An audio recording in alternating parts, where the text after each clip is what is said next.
Hello சொல்றா. ஏ மச்சி, நான் சாப்பிட வந்தேன்டா வெளியே. ஜிபேல 20 ரூபா தான் இருக்கு. எனக்கு ஒரு 100 ரூபா அனுப்பிச்சு விடு. நான் உனக்கு ஒரு வாரத்தில் அனுப்பிச்சிடுறேன். 100 ரூபாய் டே 100 ரூபாலாம் முடியாதாப்பா. அனுப்பிடுறா கன்ஃபார்மாக அனுப்பிடுறா ஒரு வாரத்தில் அனுப்பிடுறா.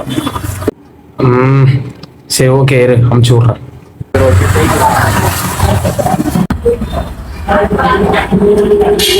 ஹலோ சொல்றா. மச்சான் அந்த 100 ரூபா ஜிபே எப்போ அனுப்புறேன்?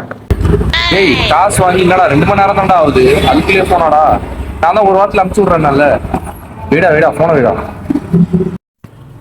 மச்சான் என்கிட்ட ஒரு 100 ரூபா வாங்கியிருந்தேன்ல. ஆமா. அதை போட்டு விட்றா. ஏய் உங்ககிட்ட இருந்து வாங்கி 3 மணி நேரம் தான்டா ஆகுது. நான் தான் ஒரு வாரத்தை தரேன்னல்ல. சரி ஓகே சீக்கிரம் போட்டு.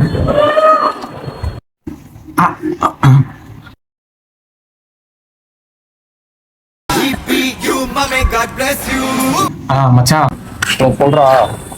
அந்த 100 ரூபா ஜிபே சீக்கிரம் போட்டுனா நல்லா இருக்கும். புரிஞ்சிருக்கும்னு நினைக்கிறேன். டேய் நான் இன்னும் வீட்டுக்கே போடா. வீட்டு வாசல்ல நின்னுக்கிறேன்டா. இதோட நீ 5வது வாட்டி ஃபோன் பண்றடா. டேய் சரி இருடா. என்கிட்ட பேங்க் பேலன்ஸ் 0 வந்தாலும் 100 ரூபா போட்டு வரடா. வீடா போன.